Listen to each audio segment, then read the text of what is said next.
दोस्तों एक बार फिर से हम आपके लिए DRDO CEPTAM 11 form fill up 2025 apply online process की अपडेट लेके आ चुके हैं। किस तरह से आप डीआरडीओ सेप्टेम 11 के लिए अपने फॉर्म अप्लाई कर सकते हो 764 वैकेंसीज के लिए। फॉर्म अप्लाई करने का आपके पास अंतिम मौका है। लास्ट डेट की अपडेट है, केवल एक ही दिन शेष रह गया है। आप जल्द से जल्द अपना फॉर्म अप्लाई कर ले, कहीं मौका हाथ से छूट न जाए। फॉर्म अप्लाई करने का पूरा प्रोसीजर स्टेप बाय स्टेप आपको यहाँ पर दिखाया जाएगा। तो ऑनलाइन आवेदन करते समय आपको रजिस्ट्रेशन अपना कैसे करना होगा, कैसे आपको सभी डिटेल फिल करनी होगी, किस तरह से डॉक्यूमेंट, सिग्नेचर, फोटोग्राफ और कितने केबी में आपको अपलोड करने होंगे, फीस पेमेंट करते हुए रजिस्ट्रेशन से लेकर प्रिंट तक आपको किस प्रकार से अपना फॉर्म फिल कर लेना होगा। पूरी जानकारी के लिए आपको ये वीडियो शुरू से लेके एंड तक बिना स्किप किए हुए देखनी होगी। इस वीडियो को पूरा देखने पर ही आपके सभी सवाल और डाउट क्लियर होंगे। तो चलिए दोस्तों, बिना कोई वक्त गंवाए शुरू करते हैं डीआरडीओ सेप्टेम 11 फॉर्म फिलअप की पूरी जानकारी। फॉर्म भरने से पहले आपको सबसे पहले हमारी वेबसाइट IND सरकारी नौकरी के इस पेज पर विजिट करना होगा, जिसका लिंक आपको नीचे description plus first comment box में मिल जाएगा। और हमारे इस पेज पर विजिट करके आप यहां से डीआरडीओ सेप्टेम 11 का फॉर्म अप्लाई कर सकते हो। डीआरडीओ की ओर से सेप्टेम 11 के तहत सीनियर टेक्निकल असिस्टेंट और टेक्नीशियन की पोस्ट निकाली गई है। 764 वैकेंसीज है। लास्ट डेट ऑनलाइन आवेदन करने की 1 जनवरी 2026 है। आपके पास अंतिम मौका है, केवल एक ही दिन शेष है। तो आप आखिरी समय का वेट न करें, अभी से अपना फॉर्म अप्लाई कर ले। लेवल 6 और लेवल 2 के अंतर्गत सैलरी है। यहाँ पर डिप्लोमा, बीएससी इंजीनियरिंग और साइंस से आप अप्लाई कर सकते हो। एसटीए पोस्ट के लिए 10th प्लस ITI से आप टेक्नीशियन के लिए अप्लाई कर सकते हो। 18 से 28 वर्ष आयु सीमा है। इसी तरह से फीस भी एसटीए के लिए 750 है, इसमें 500 रिफंड कर दी जाएगी। SC/ST PH वोमेन के लिए 500 जो कि टोटल रिफंड कर दी जाएगी। और टेक्नीशियन के लिए जनरल OBC WS के लिए 600 है, 500 रिफंड कर दी जाएगी। SC/ST PH फीमेल के लिए 500 जो कि टोटल रिफंड कर दी जाएगी। ऑनलाइन मोड से आप फीस पेमेंट करोगे। टीयर फर्स्ट टीयर सेकंड के आधार पर सिलेक्शन होगा। ऑनलाइन आप ऑल इंडिया से अप्लाई कर सकते हो drdo.gov.in पोर्टल से। इंपोर्टेंट लिंक सेक्शन के अंतर्गत ऑफिशियल नोटिफिकेशन PDF लिंक पर क्लिक करके आप इसके PDF भी डाउनलोड कर सकते हो। इसमें आपको यहाँ पर आवेदन करने की डेट दे दी गई है। उसके बाद में यहाँ पर आपको क्वालिफिकेशन की जानकारी, साथ ही साथ यहाँ पर आपको सैलरी की डिटेल देखने को मिल जाएगी। एज लिमिट, एज रिलैक्सेशन की इन्फॉर्मेशन, एग्जामिनेशन पैटर्न आपको यहाँ पर दिया गया। एग्जामिनेशन सेंटर आप चेकआउट कर सकते हो। सिलेबस टॉपिक वाइज आपको पूरा प्रोवाइड करा दिया गया है। फॉर्म अप्लाई करते समय किस प्रकार से आपको अपना फॉर्म अप्लाई करना होगा, सभी गाइडलाइंस भी आपको इस PDF में देखने को मिल जाएगी। हिंदी और इंग्लिश दोनों लैंग्वेज में आप ये PDF डाउनलोड कर सकते हो। अप्लाई करने से पहले आपको नोटिफिकेशन रीड आउट कर लेना होगा। इसको पूरा चेकआउट करने से आपके सभी सवाल और डाउट क्लियर होंगे। PDF रीड आउट करने के बाद में आपको अप्लाई ऑनलाइन के इस लिंक पर क्लिक करना होगा। तो आपके सामने ऑनलाइन आवेदन करने का ये ऑफिशियल पोर्टल ओपन हो जाएगा। गाइज यहाँ पर अगर आपने पहले से रजिस्ट्रेशन कर रखा है तो आपको लॉगिन का ये लिंक दिया गया है, ये टैब दी गई है, आप इस पर क्लिक करें। आपके सामने लॉगिन का इंटरफेस ओपन होगा और यहाँ पर आपको अपनी बेसिक डिटेल्स प्रोवाइड कराते हुए लॉगिन करके अपना फॉर्म अप्लाई कर लेना होगा। इसमें आपको अपना रजिस्ट्रेशन नंबर एंटर करना है, अपना पासवर्ड आपको एंटर करना है, ये कैप्चा कोड आपको यहाँ पर एंटर करना है और उसके बाद लॉगिन की टैब पर क्लिक करते हुए आपको लॉगिन करके अपना फॉर्म अप्लाई कर लेना है। और अगर आप इस भर्ती के लिए फर्स्ट टाइम अप्लाई करने जा रहे हो तो सबसे पहले यहाँ पर आपको अपना रजिस्ट्रेशन करना होगा। उसके लिए आपको रजिस्टर का ये लिंक दिया गया है, आप इस पर क्लिक करें। आपके सामने रजिस्ट्रेशन का फॉर्म ओपन हो जाएगा। इसमें आपको अपनी बेसिक डिटेल्स प्रोवाइड कराते हुए अपना रजिस्ट्रेशन करना होगा। सबसे पहले यहाँ पर आपको कुछ जनरल इंस्ट्रक्शन दिए गए हैं, आपको इन्हें केयरफुली रीड आउट कर लेना है। और यहाँ पर अब आपको अपनी पर्सनल डिटेल प्रोवाइड कराते हुए अपना रजिस्ट्रेशन करना होगा। सबसे पहले यहाँ पर आपको अपना नाम देना है, 10वीं की मार्कशीट के अकॉर्डिंग आपको अपना नाम देना होगा। फिर यहाँ पर आपको अपना नाम एक बार फिर से एंटर करके कंफर्म कर लेना है। उसके बाद आपको अपना मोबाइल नंबर यहाँ पर एंटर करना है, उसे भी एक बार फिर से एंटर करके कंफर्म कर लेना है। कोई अल्टरनेट मोबाइल नंबर है तो वो यहाँ पर आप एंटर कर दें, नहीं है तो इस कॉलम को खाली छोड़ दें। फिर आप अपनी ईमेल आईडी यहाँ पर एंटर करें, उसे एक बार फिर से एंटर करके कंफर्म कर लें। और उसके बाद गाइड आपको यहाँ पर जनरेट OTP के इस ऑप्शन पर क्लिक करना है। फिर आपके सामने ये कैप्चा ऑथेंटिकेशन मोड ओपन होगा। अब आपको ये कैप्चा कोड यहाँ पर एंटर करना है और उसके बाद सबमिट के इस ऑप्शन पर क्लिक करना है। फिर आपके रजिस्टर्ड मोबाइल नंबर और ईमेल आईडी पर OTP आए होंगे, वो OTP आपको यहाँ पर एंटर करने हैं और वैलिडेट के ऑप्शन पर क्लिक करके अपना मोबाइल नंबर और ईमेल आईडी यहाँ पर आपको वैलिडेट कर लेने हैं। उसके बाद आपको आई एग्री के इस चेकबॉक्स को ओके करना है। ये कैप्चा कोड आपको यहाँ पर एंटर करना है और फिर रीवेरीफाई के इस ऑप्शन पर क्लिक करना है। फिर यहाँ पर आपने पीछे जो अपनी पर्सनल डिटेल प्रोवाइड कराई है उसका प्रीव्यू आपको देखने को मिलेगा।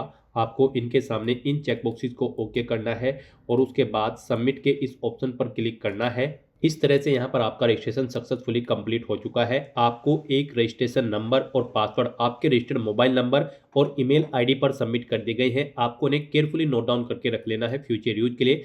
और यहाँ पर अब इस भर्ती पर अप्लाई करने के लिए आपको माई एप्लीकेशन के इस टैब पर क्लिक करना है। फिर आपके सामने कुछ इस तरह से इंटरफेस शो होगा। अब गाइज आपको यहाँ पर क्रिएट न्यू एप्लीकेशन के इस ऑप्शन पर क्लिक करना है। अब यहाँ पर आपके सामने कुछ इस तरह से इंटरफेस शो होगा। यहाँ पर आपका फॉर्म स्टार्ट हो चुका है। सबसे पहले आपको अपनी पर्सनल डिटेल देनी है, फिर आपको अपनी बेसिक डिटेल, फिर कम्युनिकेशन की डिटेल, फिर क्वालिफिकेशन की डिटेल, उसके बाद आपको अपनी एग्जाम सिटी सेलेक्ट करनी है, फिर आपको अपने डॉक्यूमेंट अपलोड करने हैं और फीस पेमेंट करते हुए यहाँ पर आपको अपना फॉर्म सबमिट कर देना है। यहाँ पर आपको पर्सनल डिटेल में कुछ डिटेल आपको ऑटोमेटिकली फिर मिलेगी, जैसे कि आपका नाम, आपका मोबाइल नंबर, आपकी ईमेल आईडी, आपका रजिस्ट्रेशन नंबर जो आपने यहाँ पर रजिस्ट्रेशन के दौरान फिल किया था। बस यहाँ पर गाइड अब आपको सबसे पहले अपनी पोस्ट सेलेक्ट करनी है। आप किस पोस्ट के लिए अप्लाई करना चाहते हैं, सीनियर टेक्निकल असिस्टेंट बी या फिर टेक्नीशियन, आप अपनी चॉइस के अकॉर्डिंग पोस्ट सेलेक्ट करें।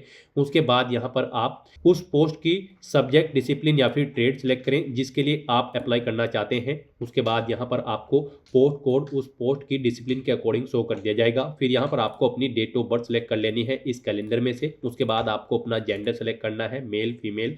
उसके बाद आपको अपनी कैटेगरी यहाँ पर सेलेक्ट करनी है, आप जिस कैटेगरी से बिलोंग करते हैं। अगर आप रिजर्व कैटेगरी से बिलोंग करते हैं तो आपको अपना कैटेगरी सर्टिफिकेट नंबर यहाँ पर एंटर करना है। आपको यहाँ पर कैटेगरी सर्टिफिकेट किस डेट को इशू हुआ है वो डेट आपको सिलेक्ट कर लेनी है। फिर यहाँ पर आपसे पूछा गया कि क्या आपके पास सेप्टेम्बर 11 विज्ञापन के अनुसार आवश्यक शैक्षिक योग्यता है, यानी कि जो रिक्वायर्ड क्वालिफिकेशन है इस भर्ती पर अप्लाई करने के लिए, क्या आपके पास वो है और अन्य मानदंड है। तो यहाँ पर आपको येस ऑप्शन सेलेक्ट करना है, तभी आप एलिजिबल होंगे इस भर्ती पर अप्लाई करने के लिए। उसके बाद आपसे पूछा गया है कि क्या आप यहाँ पर बी टेक कर रहे हैं या पास आउट कर चुके हैं। यहाँ पर अगर आप पास आउट कर चुके हैं तो आप एलिजिबल नहीं होंगे इस भर्ती में पार्टिसिपेट करने के लिए। Final year appeared candidate eligible है तो आप परसुइंग ऑप्शन सेलेक्ट करेंगे, और अगर नहीं कर रहे हैं तो आप नॉट एप्लीकेबल ऑप्शन सेलेक्ट कर लेंगे। इस तरह से फिर आपसे पूछा गया कि क्या आपने अपनी एमएससी या एमटेक कंप्लीट कर ली है या कर रहे हैं, आप अपने अकॉर्डिंग यहाँ पर ऑप्शन सेलेक्ट करेंगे। फिर आपसे पूछा गया कि क्या यहाँ पर आप पीएचडी डिग्री पास आउट कर चुके हैं या कर रहे हैं, आप अपने अकॉर्डिंग ऑप्शन सेलेक्ट करेंगे। फिर यहाँ पर आपसे पूछा गया है आप जो ये डिग्री कर रहे हैं वो कब तक कंप्लीट होगी, वो डेट आपको यहाँ पर सेलेक्ट कर लेनी है। फिर आपसे पूछा गया कि क्या आप दिव्यांग रक्षा सेवा कार्मिक है, अगर है तो आप यस करेंगे, नहीं है तो नो ऑप्शन सेलेक्ट करेंगे। फिर आपसे पूछा गया कि क्या आप person with disability PWD candidate हैं, अगर है तो आप यस ऑप्शन सेलेक्ट करें, उसकी डिटेल प्रोवाइड कराएं। टाइप ऑफ डिसेबिलिटी आप सेलेक्ट करेंगे और अपनी परसेंटेज देंगे, 40% से बिलो है या फिर अबव, आप अपने अकॉर्डिंग यहाँ पर ऑप्शन सेलेक्ट करेंगे। फिर आप अपनी दिव्यांगता का प्रतिशत सेलेक्ट करेंगे, कितने परसेंट आपको दिव्यांगता है। आप सर्टिफिकेट नंबर देंगे, अपनी दिव्यांगता का जो सर्टिफिकेट आपके पास है वो कब इशू हुआ है वो डेट आप सेलेक्ट करेंगे। फिर यहाँ पर अगर आप पीडब्ल्यूडी कैंडिडेट नहीं है तो आपको नो ऑप्शन सेलेक्ट करना है, फिर आपको आगे की डिटेल नहीं देनी होगी। उसके बाद आपसे पूछा गया कि क्या आप ई एक सर्विस मैन है, अगर हैं तो आप यस ऑप्शन सेलेक्ट करेंगे। ज्वाइनिंग डेट सेलेक्ट करेंगे, कब आपने डेट छोड़ी है, जॉब छोड़ी है वो डेट आप सेलेक्ट करेंगे। इनके अकॉर्डिंग यहाँ पर आपकी सर्विस का पीरियड कैलकुलेट होकर आपके सामने आ जाएगा। और अगर आप ई एक सर्विस मैन नहीं है तो आप सिंपली नो ऑप्शन सेलेक्ट करेंगे। फिर यहाँ पर आपसे पूछा गया कि क्या आप सरकारी सार्वजनिक क्षेत्र के उपक्रम या स्वायत्त निकायों बैंकिंग क्षेत्र के कर्मचारी हैं, अगर हैं तो आप यस ऑप्शन सेलेक्ट करेंगे। ऑर्गेनाइजेशन का नाम देंगे या फिर डिपार्टमेंट का जिसमें आप कर्मचारी हैं, नहीं है तो आप नो ऑप्शन सेलेक्ट करेंगे। उसके बाद आपसे पूछा गया कि क्या आप विभागीय उम्मीदवार हैं, आपने 3 वर्ष से अधिक की निरंतर सेवा वाले केंद्र सरकार के कर्मचारी में कार्य किया है, अगर किया है तो आप यस करेंगे और फिर उसकी डिटेल प्रोवाइड कराएंगे, जैसे कि type of government servant, central government यहाँ पर आपको सेलेक्ट करना होगा, मंत्रालय का नाम यहाँ पर आपको देना होगा, सेवा में शामिल होने की तिथि आपको सेलेक्ट करनी होगी। कुल अवधि यहाँ पर आपकी इस डेट के अकॉर्डिंग कैलकुलेट करके आज की डेट से आपको शो कर दी जाएगी। और अगर आप विभागीय उम्मीदवार नहीं है तो आप सिंपली नो ऑप्शन सेलेक्ट करेंगे। फिर गाइज इस तरह से अपनी डिटेल प्रोवाइड करने के बाद आपको सेव एंड नेक्स्ट के इस ऑप्शन पर क्लिक करना है। नेक्स्ट यहाँ पर आपको अपनी बेसिक डिटेल देनी है। यहाँ पर अब आपको अपने फादर का नेम एंटर करना है, अपनी मदर का नेम एंटर करना है। उसके बाद आपको अपनी नेशनैलिटी सेलेक्ट कर लेनी है, इंडियन। फिर आपसे पूछा गया कि क्या आप माइनॉरिटी कम्युनिटी से बिलोंग करते हैं, अगर करते हैं तो यस ऑप्शन सेलेक्ट करेंगे। अपनी कम्युनिटी आप सेलेक्ट करेंगे जिससे आप बिलोंग करते हैं, नहीं करते हैं तो नो ऑप्शन आप सेलेक्ट करेंगे। उसके बाद यहाँ पर आपकी बॉडी पर कोई कट या तिल का निशान है तो उस पैलेस का नाम यहाँ पर आपको एंटर करना है, नहीं है तो आपको नो मार्क एंटर कर देना है। फिर यहाँ पर आपको अपना कोई आइडेंटिटी प्रूफ सेलेक्ट करना है, जैसे कि पैन कार्ड, ड्राइविंग लाइसेंस या वोटर आईडी कार्ड या पासपोर्ट, आप अपने अकॉर्डिंग ऑप्शन सेलेक्ट करें, उसका नंबर यहाँ पर आप एंटर करें। फिर यहाँ पर आपको अपनी बैंक अकाउंट की डिटेल देनी है। यहाँ पर गाइज आपको अपने बैंक का नाम एंटर करना है, आपका जो नाम है बैंक में अकाउंट होल्डर का नाम यहाँ पर आपको देना है, उसे एक बार फिर से आपको एंटर करके कंफर्म कर लेना है। बैंक अकाउंट होल्डर का नाम, फिर आपको अपना बैंक अकाउंट नंबर यहाँ पर देना है। अकाउंट नंबर एक बार फिर से एंटर करके उसे कंफर्म कर लेना है। अपने बैंक का IFSC कोड यहाँ पर आपको एंटर करना है। बैंक की ब्रांच का नाम यहाँ पर आपको देना है। उसके बाद गाइज आपको यहाँ पर सेव एंड नेक्स्ट के इस ऑप्शन पर क्लिक करना है। फिर यहाँ पर आपको अपनी कम्युनिकेशन डिटेल प्रोवाइड करनी है। यहाँ पर आप अपना कोरोस्पोंडेंस एड्रेस एंटर करें। उसके बाद आपको अपना परमानेंट एड्रेस यहाँ पर एंटर करना है। और अगर आपका परमानेंट एड्रेस आपके कोरोस्पोंडेंस एड्रेस के अकॉर्डिंग सेम है तो यहाँ पर आप येस के इस ऑप्शन पर क्लिक कर दें। ऑटोमेटिकली आपका परमानेंट एड्रेस आपके कोरोस्पोंडेंस एड्रेस के अकॉर्डिंग फिल हो जाएगा। और उसके बाद फिर गाइज आपको यहाँ पर सेव एंड नेक्स्ट के इस ऑप्शन पर क्लिक करना है। नेक्स्ट यहाँ पर आपको अपनी एजुकेशनल क्वालिफिकेशन की डिटेल प्रोवाइड करनी है। गाइज आप ऑफिशियल नोटिफिकेशन में से चेकआउट कर सकते हो किस पोस्ट के लिए क्या आपकी रिक्वायर्ड क्वालिफिकेशन है। यहाँ पर सीनियर टेक्निकल असिस्टेंट बी की डिसिप्लिन वाइज आप क्वालिफिकेशन की डिटेल चेकआउट कर सकते हो। जैसे कि यहाँ पर सीनियर टेक्निकल असिस्टेंट बी में अगर आप ऑटोमोबाइल इंजीनियरिंग की डिसिप्लिन के लिए अप्लाई कर रहे हैं तो आपके पास डिप्लोमा होना चाहिए ऑटोमोबाइल इंजीनियरिंग में या फिर टेक्नोलॉजी में जो कि रिकॉग्नाइज हो AICTE से। और अगर गाइज आप यहाँ पर कंप्यूटर साइंस एंड इंजीनियरिंग से अप्लाई कर रहे हैं तो आपके पास डिप्लोमा होना चाहिए कंप्यूटर इंजीनियरिंग का या फिर टेक्नोलॉजी में या फिर कंप्यूटर साइंस में या फिर इंफॉर्मेशन टेक्नोलॉजी में जो कि रिकॉग्नाइज हो AICTE से। यहाँ पर DOEACC या फिर BCA या फिर MCA एलिजिबल नहीं है इस भर्ती पर अप्लाई करने के लिए इस पोस्ट पर। तो यहाँ से आप अपनी क्वालिफिकेशन की डिटेल चेकआउट कर सकते हो कि किस डिसिप्लिन के लिए क्या आपकी क्वालिफिकेशन रिक्वायर्ड है। साथ ही साथ यहाँ पर ऐसे ही आपको टेक्नीशियन की पोस्ट के लिए भी क्वालिफिकेशन की डिटेल प्रोवाइड कर दी गई है कि टेक्नीशियन की किस ट्रेड के लिए क्या आपकी क्वालिफिकेशन रिक्वायर्ड है। जैसे कि यहाँ पर अगर आप टेक्नीशियन में कारपेंटर की पोस्ट के लिए अप्लाई कर रहे हैं तो आपका 10वीं क्लास पास आउट होना जरूरी है या फिर इसके इक्विवेलेंट किसी रिकॉग्नाइज्ड बोर्ड या इंस्टीट्यूट से, और आपके पास सर्टिफिकेट होना चाहिए ITI का कारपेंटर ट्रेड में। तो यहाँ से आप अपनी क्वालिफिकेशन की डिटेल चेकआउट कर सकते हो और फिर आप जिस ट्रेड के लिए अप्लाई कर रहे हैं उसके अकॉर्डिंग आपको यहाँ पर अपनी क्वालिफिकेशन की डिटेल प्रोवाइड करनी है। 10वीं क्लास पास आउट होना यहाँ पर सभी के लिए रिक्वायर्ड है तो आपको 10वीं की डिटेल यहाँ पर सभी को फिल करनी होगी। उसमें आपको सबसे पहले बोर्ड का नाम एंटर करना है जिस बोर्ड से आपने अपनी 10वीं क्लास पास आउट की है। फिर आपको स्कूल का नाम देना है जिस स्कूल से आपने अपनी 10वीं क्लास पास आउट की है। उसके बाद आपको अपने सब्जेक्ट यहाँ पर एंटर कर देने हैं जो जो सब्जेक्ट आपके पास 10वीं में थे। फिर यहाँ पर आपको बताना है आपका जो रिजल्ट था वो परसेंटेज में था या फिर CGPA में। परसेंटेज में अगर था तो आप बताएं कितने मार्क्स आपने यहाँ पर ऑब्टेन किए हैं। ऑब्टेन मार्क आपको एंटर करने हैं। टोटल कितने मार्क्स थे जिसमें से आपने मार्क्स ऑब्टेन किए हैं वो आपको एंटर कर देने हैं। उसके बाद गाइड यहाँ पर आपको इन मार्क्स के अकॉर्डिंग आपकी परसेंटेज कैलकुलेट करके आपको शो कर दी जाएगी। पासिंग ईयर आपको अपनी 10वीं क्लास का यहाँ पर एंटर करना है, कब आपने पास आउट की है अपनी 10वीं क्लास। उसके बाद यहाँ पर जो रिक्वायर्ड क्वालिफिकेशन है, जो रिक्वायर्ड एजुकेशनल क्वालिफिकेशन है, यानी कि जिस भी पोस्ट की जिस ट्रेड या डिसिप्लिन के लिए आप अप्लाई कर रही हैं उसकी क्वालिफिकेशन की डिटेल यहाँ पर आपको देनी होगी। सबसे पहले यहाँ पर आपको आप जो ट्रेड सेलेक्ट करेंगे पीछे उसके अकॉर्डिंग यहाँ पर आपको ऑप्शन मिल जाएगा डिप्लोमा या फिर कोई भी ऑप्शन जो आप ट्रेड सेलेक्ट करेंगे उसके अकॉर्डिंग। फिर आपको बताना है आपको ये डिप्लोमा किस स्ट्रीम या फिर सब्जेक्ट या ट्रेड में है, आप अपने अकॉर्डिंग ऑप्शन सेलेक्ट करेंगे। फिर यहाँ पर आपको बताना होगा इंस्टीट्यूट जिससे आपने अपनी ये डिप्लोमा पास आउट किया है उस इंस्टीट्यूट का नाम यहाँ पर आपको देना होगा। फिर गाइज आपको बताना है आपका जो रिजल्ट है वो परसेंटेज में है या फिर CGPA में, आप अपने अकॉर्डिंग ऑप्शन सेलेक्ट करेंगे। कितने मार्क्स आपने ऑब्टेन किए हैं वो आपको एंटर करने हैं। टोटल कितने थे जिसमें से आपने मार्क्स ऑब्टेन किए हैं वो आपको एंटर करने हैं। इनके अकॉर्डिंग आपके मार्क्स की परसेंटेज कैलकुलेट करके आपको शो कर दी जाएगी। पासिंग डेट यहाँ पर आपको सिलेक्ट करनी है, कब आपने पास आउट किया है। यहाँ पर कोर्स का ड्यूरेशन आपको बताना है कितने साल का आपका कोर्स था। उसके बाद यहाँ पर अगर आपने कोई एडिशनल क्वालिफिकेशन कर रखी है तो आप यस के इस ऑप्शन पर क्लिक करेंगे और यहाँ पर अपनी उस क्वालिफिकेशन की डिटेल प्रोवाइड कर देंगे। सेम ऐसे ही आपको अपनी एडिशनल क्वालिफिकेशन की भी डिटेल देनी होगी, यानी कि आपने इन क्वालिफिकेशन के अलावा अगर कोई क्वालिफिकेशन कर रखी है जैसे कि BTech या फिर MSc या फिर PhD तो उसकी डिटेल आप यहाँ पर प्रोवाइड कर सकते हैं। नहीं कर रखी है तो आप नो ऑप्शन सेलेक्ट करेंगे, फिर आपको ये डिटेल नहीं देनी होगी। यहाँ पर आप एडिशनल क्वालिफिकेशन 2, 3, 4 ऑप्शंस हैं, आप यहाँ पर जितनी भी आपने एडिशनल क्वालिफिकेशन कर रखी है उनकी डिटेल प्रोवाइड कर सकते हैं। नहीं कर रखी है तो आप नो ऑप्शन सेलेक्ट करेंगे। और फिर गाइज यहाँ पर आपको अपने पोस्टिंग स्टेशन की प्रेफरेंस देनी है। यहाँ पर आप DRDO के जिस स्टेशन को जिस नंबर पर प्रेफरेंस देना चाहते हैं, यानी कि जिस स्टेशन पर आप फर्स्ट नंबर पर जॉब करना चाहते हैं उसे यहाँ पर आप फर्स्ट नंबर पर सिलेक्ट करें और क्लिक हियर के इस ऑप्शन पर क्लिक करें और इस सेकंड बॉक्स में उसे आप ऐड कर दें। तो इस तरह से आप यहाँ पर DRDO के जिस स्टेशन को जिस नंबर पर प्रेफरेंस देना चाहते हैं उस नंबर पर आप उसे सेलेक्ट करें और क्लिक हियर के ऑप्शन पर क्लिक करके उसे आप इस सेकंड बॉक्स में ऐड कर दें। इस तरह से यहाँ पर आपको अपने स्टेशंस की प्रेफरेंस देनी है और अगर आप इनमें से किसी को डिलीट करना चाहते हैं तो यहाँ पर आप उसे सेलेक्ट करें और इस ऑप्शन पर क्लिक करें, वो इस बॉक्स में आ जाएगा। तो यहाँ पर आप अपनी चॉइस के अकॉर्डिंग अपने डीआरडीओ के पोस्टिंग स्टेशन की प्रेफरेंस सेलेक्ट करें। उसके बाद गाइज आपको यहाँ पर सेव एंड नेक्स्ट के इस ऑप्शन पर क्लिक करना है। फिर यहाँ पर आपको अपनी एग्जाम सिटी सेलेक्ट करनी है। यहाँ पर आपको 5 चॉइसेस दी गई है। यहाँ पर आप पहले स्टेट सेलेक्ट करें और उसके अंतर्गत आने वाली सिटी आप सेलेक्ट करें। इस तरह से आपको 1 बाय 1 करके यहाँ पर अपनी 5 एग्जाम सिटी सेलेक्ट कर लेनी है। आप यहाँ पर जिस एग्जाम सिटी को जिस नंबर पर प्रेफरेंस देना चाहते हैं उस नंबर पर आप सेलेक्ट करें। इस तरह से आपको अपनी एग्जाम सिटी सेलेक्ट करने के बाद सेव एंड नेक्स्ट के इस ऑप्शन पर क्लिक करना है। नेक्स्ट यहाँ पर आपको अपने डॉक्यूमेंट अपलोड करने हैं और फीस पेमेंट करना है। यहाँ पर गाइड आपको अपना लाइव फोटो कैप्चर करना है और नवीनतम पासपोर्ट आकार की फ़ोटो को स्कैन करके आपको यहाँ पर उसे भी अपलोड करना है, यानी कि आपको अपना पासपोर्ट साइज फ़ोटो भी आपको अपलोड करना है। अपने सिग्नेचर आपको अपलोड करने हैं। 10वीं का जो रिजल्ट या फिर सर्टिफिकेट है उसे आपको अपलोड करना है। कोई अन्य रिक्वायर्ड जो डिप्लोमा है, यानी कि जो रिक्वायर्ड क्वालिफिकेशन के डिप्लोमा या फिर डिग्री है या सर्टिफिकेट है उन्हें आपको अपलोड करना है।